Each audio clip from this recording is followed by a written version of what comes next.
Hello everyone, आज हम discuss करने वाला है कोड शेफ स्टार्टर्स 196 और उसका प्रॉब्लम नंबर ए। तो प्रॉब्लम स्टेटमेंट ये रहा। क्या बोल रहा है प्रॉब्लम? कि chef believes he can predict the weather just by looking at the clouds. ठीक है, तो क्लाउड्स की बात की है।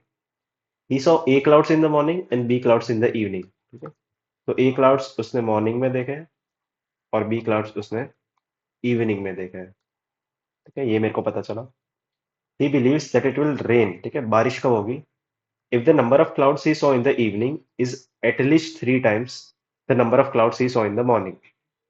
तो देखो क्या बोला उसने कि बारिश कब होगी। ठीक है, बारिश तब होगी जब उसने number of clouds he saw in the evening. ठीक है, इवनिंग वाले जो क्लाउड्स हैं वो एटलीस्ट 3 times है। 3 times किसके है? मॉर्निंग वाले क्लाउड्स है। ऐसा उसने बोला है, तब बारिश होगी। तो देखो इसको मैथमेटिकली कैसे लिखोगे?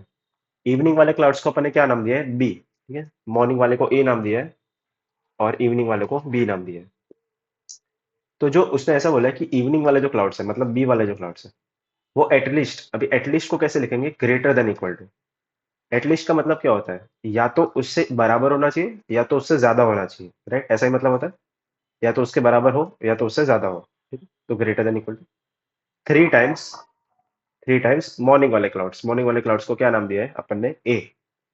तो अगर ये कंडीशन सेटिस्फाई होती है तो क्या होगा? बारिश होगी।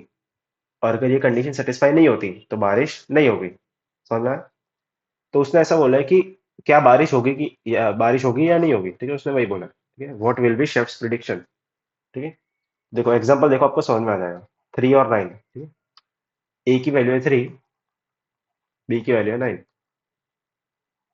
इसका मतलब क्या है कि इवनिंग वाले जो क्लाउड्स हैं वो एटलीस्ट, एटलीस्ट का मतलब होता है greater than equal to 3 times morning वाले क्लाउड्स होने चाहिए, राइट? ऐसा बोला उसने। अभी बी की वैल्यू क्या है? 9। बी की वैल्यू क्या है? 9। Greater than equal to 3 times A की वैल्यू क्या है? 3। ए की वैल्यू कितनी है? 3। तो ध्यान से देखो, तो 9 is greater than equal to 9। ठीक है, 3 into 3 कितना होता है? 9 होता है, राइट? तो ये जो कंडीशन है ये सही है। ठीक है, इसका मतलब है कंडीशन सेटिस्फाई हो रही है। इसका मतलब क्या है? बारिश होगी। ठीक है? इसका मतलब क्या है? बारिश होगी। ठीक है, तो इसका आंसर क्या आएगा? रेन। दूसरा एग्जांपल देखो, 4 9। ए की वैल्यू है 4, बी की वैल्यू है 9। ठीक है, B should be greater than equal to 3 times A. B की वैल्यू कितनी है? 9। 3 times 4, 3 4 जा कितना होता है? 12। भाई 9 कभी 12 से बड़ा नहीं होता ना, और इक्वल भी नहीं होता। तो ये कंडीशन क्या है? फॉल्स। तो मतलब बारिश नहीं होगी। इसका मतलब क्या रहेगा? वो ड्राई रहेगा। ठीक है, अगर बारिश नहीं होगी तो ड्राई प्रिंट करना है, और अगर बारिश होगी तो रेन प्रिंट करना है। एक और एग्जांपल आप देख सकते हो। ए की वैल्यू 15, बी की वैल्यू 14। ठीक है, तो B should be greater than equal to 3 times A. B की वैल्यू कितनी है? 14, greater than equal to 3 times 15। 15 3 कितना होता है? 45। ठीक है, तो 14 कभी भी 45 से बड़ा नहीं होता। तो ये कंडीशन गलत हो गई। इसका मतलब क्या है? बारिश नहीं होगी। तो आपको क्या प्रिंट करना है? ड्राई प्रिंट करना है। समझ में आया? तो इसका कोड करते हैं। समझ में आ गया? बस इसका ये कंडीशन सेटिस्फाई करनी है। अगर ये कंडीशन सेटिस्फाई होती है तो रेन प्रिंट करना है, और अगर नहीं होती तो ड्राई प्रिंट करना है। तो देखो, सी प्लस प्लस का कोड करेंगे। इनपुट फॉर्मेट ध्यान से पढ़ लो। ठीक है, इनपुट फॉर्मेट में क्या लिखा है? ए और बी को इनपुट लेना है। ठीक है, तो मैं डायरेक्टली कोड लिख रहा हूँ इधर। ठीक है, सो ए और बी को इनपुट लेना है।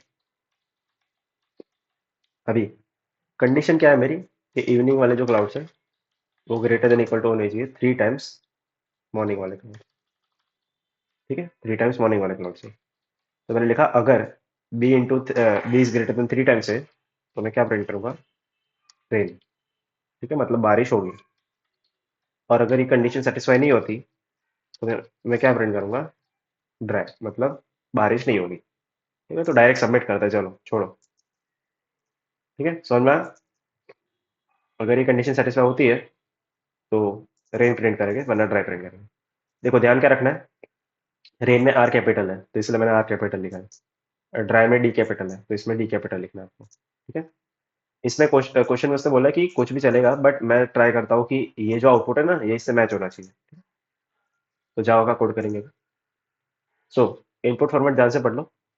ए और बी को इनपुट लेना है, तो मैं डायरेक्टली कोड लिख रहा हूँ। ठीक है, इनपुट लेने के लिए सबसे पहले स्कैनर ऑब्जेक्ट बनाएंगे।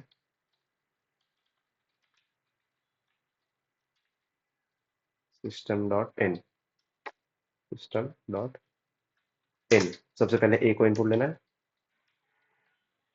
फिर b को इनपुट लेना है, राइट। अभी मेरी कंडीशन क्या है कि इवनिंग वाले जो क्लाउड्स है वो ग्रेटर देन इक्वल टू होने चाहिए 3 टाइम्स मॉर्निंग वाले क्लाउड से, ठीक है। तो मैंने लिखा अगर b जो है अगर वो ग्रेटर देन इक्वल टू है 3 टाइम्स a के, इसका मतलब क्या है, बारिश होगी, ठीक है। सो मैंने रेन प्रिंट कर दिया, वरना मैंने क्या प्रिंट कर दिया, ड्राई। समझ में, इतना ही है कोड। तो इसको डायरेक्टली सबमिट करता है। छोटा कोड है ना, इसलिए मैं डायरेक्टली सबमिट कर रहा हूँ। आपको रन करना चाहिए बट छोटा कोड है इसलिए, ठीक है। करेक्ट आंसर समझ में आया? ध्यान क्या रखना है कि रेन में आर कैपिटल है, इधर आर कैपिटल है, और ड्राई में डी कैपिटल है, तो डी कैपिटल लिखना है। कोडशेफ वाले अच्छे लोग हैं, उसने ऐसा बोला कि किसी भी आप उसमें प्रिंट कर सकते हो, अपर केस लोअर केस में। बट मैं ट्राई करता हूँ कि ये जो आउटपुट है ना, ये इससे मैच होना चाहिए, ठीक है। हमेशा ये ट्राई करना है आपको, भले उसने ऐसा बोला है, ठीक है। तो ये जो कोड है, इसका टाइम कॉम्प्लेक्सिटी कितना है, ये जो कोड है इसका टाइम कॉम्प्लेक्सिटी है O1, बिकॉज अपन ने कांस्टेंट टाइम कॉम्प्लेक्सिटी में इसको सॉल्व किया। और इसका स्पेस कॉम्प्लेक्सिटी कितना है, O1। अपन ने कोई भी एक्स्ट्रा स्पेस यूज नहीं किया। तो ये काफी सिंपल कोड था, कुछ ज्यादा है नहीं इसमें। वैसे कंडीशन आपको ध्यान से समझ में आनी चाहिए, ठीक है। अगर ये समझ में आ गई तो फिर क्वेश्चन हो जाएगा।